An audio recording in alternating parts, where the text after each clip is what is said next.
Le Conseil supérieur de la diaspora forestière, CSDF, suit avec un intérêt républicain les événements du 5 septembre 2021 qui ont mis un terme au troisième mandat du régime des Alpha Condé. En effet, le CSDF avait été la première organisation de la société civile à mettre en garde Alpha Condé contre ce funeste projet. C'était dans sa déclaration numéro 1/2019 du 7 mai 2019 intitulée Conseil supérieur de la diaspora forestière, CSDF, rejet de l'idée de troisième mandat. C'est donc dans cette logique que le CSDF s'intéresse à la chute de l'ex-président Alpha Condé.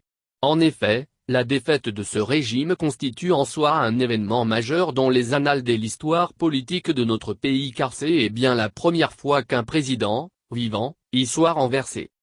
Et c'est dans l'esprit de cette même logique que le CSDF salue le régime des exceptions instauré le 5 septembre 2021 en place du régime des Alpha Condé qui a violé les principes sacro-saints de la démocratie en Guinée, violation de la Constitution, musellement de la liberté d'expression, sabotage du multipartisme par le biais des arrestations des opposants politiques, non-tenue des élections transparentes et régulières, et non-séparation des pouvoirs, législatif, judiciaire et exécutif.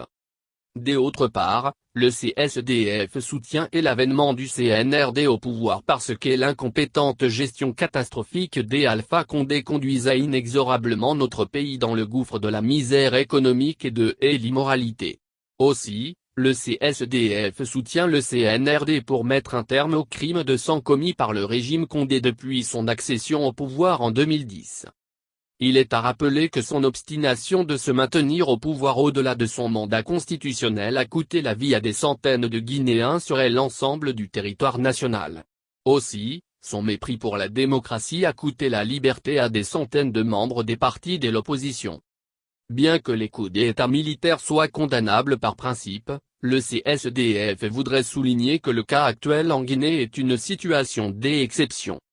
En fait, il a été induit par l'obstination des Alpha Condé de briguer un troisième mandat en violation de la Constitution de 2010. Ce forcing politique a engendré la création d'institutions aussi illégitimes qu'illégales tout en causant le massacre de centaines d'opposants politiques dans notre pays. C'est pourquoi, le CSDF appelle les institutions régionales, continentales et internationales à accompagner le régime de transition du CNRD. De tels actes de leur part contribueraient à la construction d'États de droit en Guinée.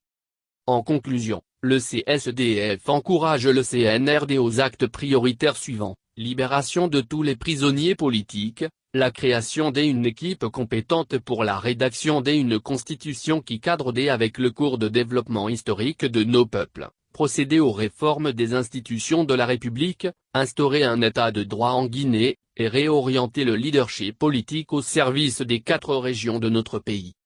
Le CSDF, comme le reste des Guinéens épris de paix et de justice, espère que le nouveau régime induira une nouvelle ère de justice politique et civique pour tous les citoyens.